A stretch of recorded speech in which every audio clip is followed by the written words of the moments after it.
హరి ఓం శ్రీ గురుభ్యో నమః. సదాశివసమారంభం శంకరాచార్యమధ్యమాం అస్మదాచార్యపర్యంతాం వందే గురుపరంపరాం.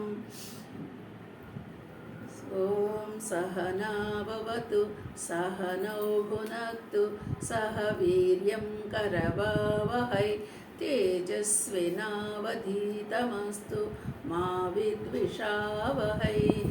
ఓం శాంతి శాంతి శాంతి.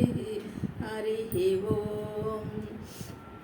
ఓం శ్రీకృష్ణ పరబ్రహ్మణే నమః. శ్రీమద్భగవద్గీత అద పంచమోధ్యాయః కర్మ సన్యాసయోగః. మనం నిన్నటి క్లాస్ వరకు 4వ అధ్యాయాన్ని చెప్పుకున్నాము. ఈరోజు 5వ అధ్యాయం. ఈ 5వ అధ్యాయము కర్మ సన్యాస యోగము. అంటే ఇక్కడ ముందేమో కర్మలో జ్ఞానాన్ని చెప్పి ఇప్పుడు కర్మని సన్యసించమని చెప్తున్నారు.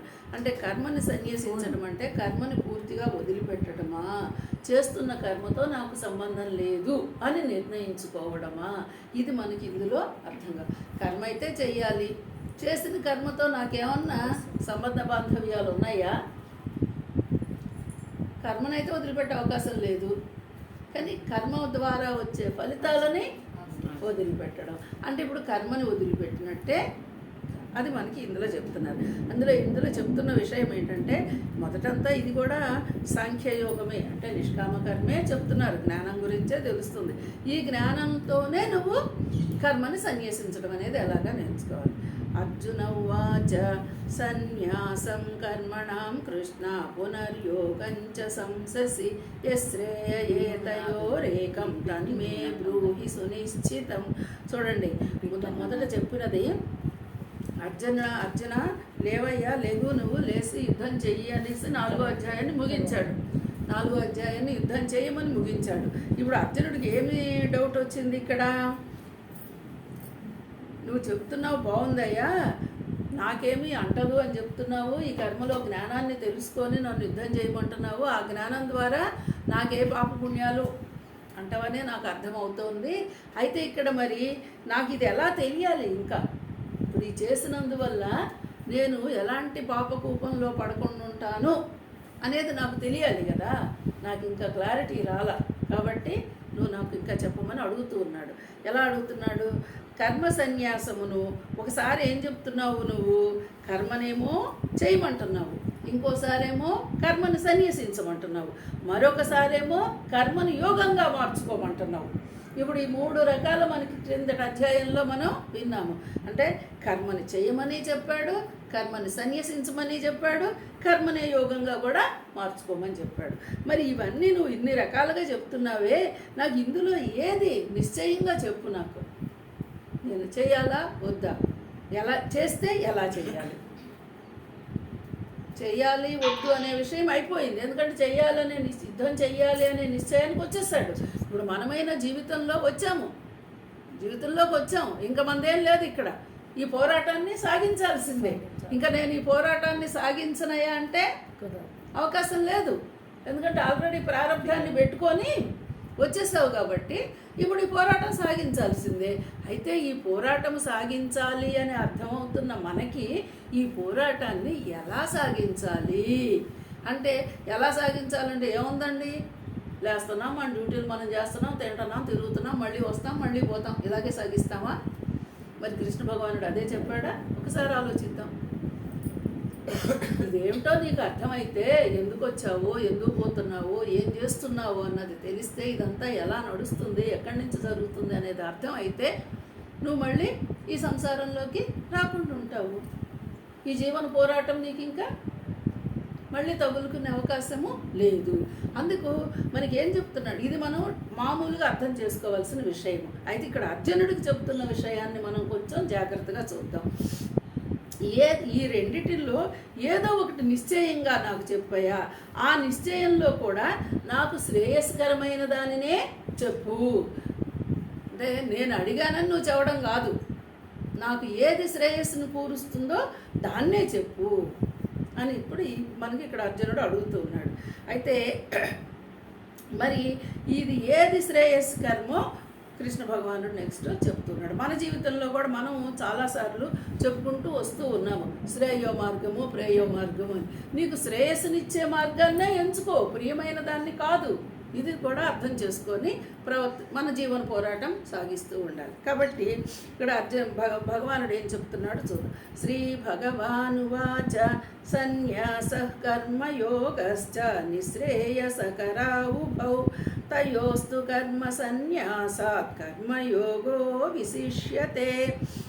సన్యాసః కర్మయోగః చ నిశ్రేయస్సకరౌ ఉభౌ తయోః తు కర్మ సన్యాసాత్ కర్మయోగ విశిష్యతే. ఇప్పుడు దేనికంటే ఏది విశిష్టమో అన్నది, కర్మయోగం విశిష్టమా కర్మ సన్యాసం విశిష్టమా అన్న విషయం ఒకసారి చూద్దాం. అంటే నిశ్రేయసకరా సన్యాస అంటే ఈ సన్యాసము శరీర ఇంద్రియముల ద్వారా జరుగు సమస్త కర్మల యందు కర్తృత్వభావము లేకుండుట. ఇప్పుడు ఈ సన్యాసం అంటే ఏమి సన్యాసము నేను క్రితం కూడా మీకు చెప్తూ వస్తున్నా. సన్యాసం అంటే కాషాయం కట్టుకోవడము, విభూతులు నామాలు దిద్దుకోవటం కాదు. అదే కాదు, అది ఒకటి భాగమే, కానీ అదే కాదు. ఇప్పుడు ఇక్కడ మనకు చెప్తున్న సన్యాసం ఏంటి? శరీర ఇంద్రియములు, మనస్సు. ఇప్పుడు మనల్ని ఇబ్బంది పెడుతున్న విషయం ఏంటి? శరీరము. అంటే శరీరము ఇంద్రియాలు కలిసే కదా. ఇంద్రియం ఏదేదో సేకరిస్తుంది, శరీరం ఏదేదో అనుకుంటుంది, మనసు ఏదేదో కోరుతుంది, వాటి వైపు మనము పరుగులు పెడుతున్నాం. మరి కాబట్టి ఇక్కడ ఈ శరీరము ఇంద్రియాల ద్వారా జరిగేటువంటి కర్మలన్నిటి యందు కర్తృత్వ భావము లేకుండుట. ఇందాక నేను చెప్పిన విషయం కూడా ఇదే. అంటే నేను చేస్తున్నాను, ఈ ఇంద్రియాల కోసం జరుగుతున్న పనులన్నీ, ఈ శరీరం కోసం జరుగుతున్న పనులన్నీ నేను చేస్తున్నాను. ఇప్పుడు ఉదాహరణకి వంట నేను చేశాను అంటారు. అంటే వంట నువ్వే చేసావు, కానీ దానికి కావలసినటువంటి పదార్థాలు చేయవలసింది నువ్వు అన్ని గిన్నెలు పెట్టుకున్నావు, పప్పులు ఉప్పులు అన్నీ పెట్టుకున్నావు. అక్కడ అగ్ని, ఇవన్నీ ఎక్కడి నుంచి వస్తున్నాయి, ఇవి ఎవరిచ్చారు, ఏటి ద్వారా ఈ పని జరుగుతుంది, మరి అది కూడా అర్థం కావాలి కదా. నేనే నేను చేస్తున్నానంటే ఎలాగా ఆలోచించండి ఒకసారి. అందుకని ఇప్పుడు ఇందులో నాదేమీ కర్తృత్వము లేదయా, ఇవన్నీ సమకూర్ణి కాబట్టి నేను వంటని చేయగలిగాను. ఇవన్నీ ఎక్కడి నుంచి వస్తున్నాయా అంటే అది మన సృష్టిలో ఉన్నటువంటి పరమాత్మ చిత్రాలు, లీలలు, వాటన్నిటిలో ఇవి కూడా ఒక భాగమే. ఇక్కడ కేవలం నీ విఘ్నతతో మాత్రమే నేను ఈ పని చేయగలిగాను, ఇది మనకు అర్థం కావాలి. అలాగే కర్మయోగము అంటే ఇప్పుడు ఈ సన్యాసాన్ని యోగంగా మార్చుకో. ఇప్పుడు నేను కాదు, కర్తృత్వ భావం లేకపోతే అది యోగమే.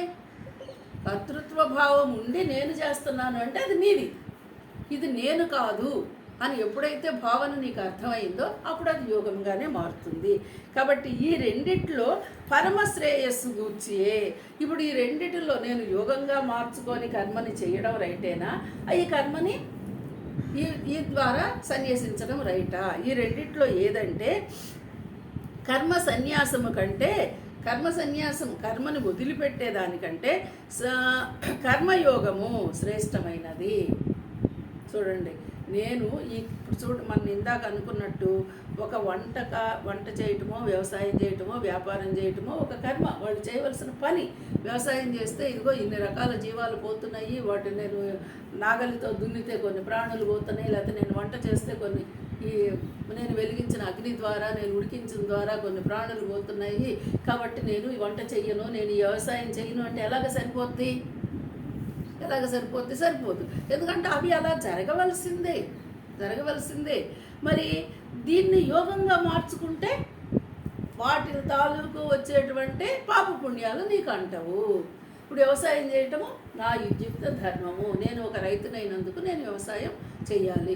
ఈ వ్యవసాయం అనే పనిలో కొన్ని జీవాలు నశించవచ్చు, కానీ కొన్ని జీవాలకి నేను ప్రాణదానం ఆహారాన్ని అందిస్తున్నా, అదొక తృప్తి ఉంటుంది. అలాగే నేను వంట చేస్తున్నప్పుడు కొన్ని జీవాలు నశించవచ్చు. బియ్యం మనం దంచడమా, విసరడమా, వీటి ద్వారా కొన్ని జరగవచ్చు. కానీ తద్వారా ఏం చేస్తుంది, ఒక గృహిణి వంట చేస్తుంది, నలుగురికి కడుపు నింపగలుగుతుంది, తద్వారా మరి ఆహారాన్ని అందించగలుగుతుంది. ఒక చోట ఇలాగ జరిగినా ఒక చోట అలాగ జరిగినా నేను నిమిత్త మాత్రమే, నేను నిమిత్త మాత్రమే. కాబట్టి నేను ఈ కర్మని సన్యసించినట్లే. ఈ కర్మను నేను సన్యసించడం వల్ల నాకు కర్మ యోగముగా మారినది. యోగముగా మారడం అంటే ఏంటి? ఇక్కడ నేను ఆ పరమాత్మ ద్వారానే ఇవన్నీ నేను చేయగలుగుతున్నాను. అంటే నాలో ఉన్నటువంటి పరమాత్మ స్వరూపమే, నా స్వస్వరూపమైన పరమాత్మ ద్వారానే ఇది నడుస్తుంది. కేవలం నా దేహం ద్వారా ఇవి జరిగేవి, కనిపించడం దేహం ద్వారా నా చేతుల ద్వారా చేస్తున్నానని నేను చెప్తున్నానే కానీ అసలు జరుగుతోంది ఎక్కడ అంటే నాలో చైతన్యము. ఆ చైతన్యమే పరబ్రహ్మ స్వరూపం. కాబట్టి ఇలా మనం ఉపనిషత్తుల్లో తెలుసుకుంటున్నాం. కాబట్టి నేను ఇప్పుడు దాన్ని యోగంగా మార్చుకున్నాను అని మనం అర్థం చేసుకోవాలి. మరి ఇలాంటి యోగంగా మారిన కర్మ వల్ల నీకేమైనా ఈ యుద్ధం చేయడంలో నష్టం జరుగుతుందా? లేదు. స్వర్గాన్నే పొందుతావు లేదా రాజ్యసుఖాలని అనుభవిస్తావు. మనం కూడా అలాగే అర్థం చేసుకోవాలి. అంటే ఇప్పుడు చూడండి, భగవాన్ చెప్పిన మాట మళ్ళీ మామూలుగా చెప్తా. కర్మ సన్యాసము కర్మయోగము అను రెండును పరమ కళ్యాణది. రెండూ మంచివే. నువ్వు కర్మను యోగంగా మార్చుకోవడము మంచిదే, కర్మని సన్యసించడము మంచిదే. అంటే ఇక్కడ సన్యసించడం అంటే పూర్తిగా త్యాగము చేసి సన్యాసి అయిన వాళ్ళ లెక్క వేరు. మనం మాత్రం గృహస్థులుగా ఉన్నవాళ్ళు ఎవరైనా ఈ కర్మలను సన్యాసించే అవకాశము లేదు. అంటే ఎవరి డ్యూటీ వాళ్ళు చేయవలసిందే. కానీ అంటే కర్మయోగమే సాధనముగా మనం అంటే ఈ సన్యాసము కంటే కర్మయోగం అంటే సన్యాసించడము సామాన్యమైన విషయం కాదు. కాబట్టి యోగంగా మార్చుకొని నీ డ్యూటీని నువ్వు చెయ్యి. ఇది శ్రేష్టమైంది. దీనివల్ల నువ్వు సుఖాన్ని పొందుతావు. ఏ సుఖం పొందుతావా అంటే యుద్ధము చేస్తున్నావు కదా, ఇప్పుడు యుద్ధానికి కదా వెళుతున్నావు. ఈ యుద్ధంలో నీకు విజయమే, నీకు సుఖాన్ని పొందుతావు. ఓం పూర్ణమద పూర్ణమిదం పూర్ణాత్ పూర్ణముదచ్యతే పూర్ణస్య పూర్ణమాదాయ పూర్ణమేవావశిష్యతే. ఓం శాంతి శాంతి.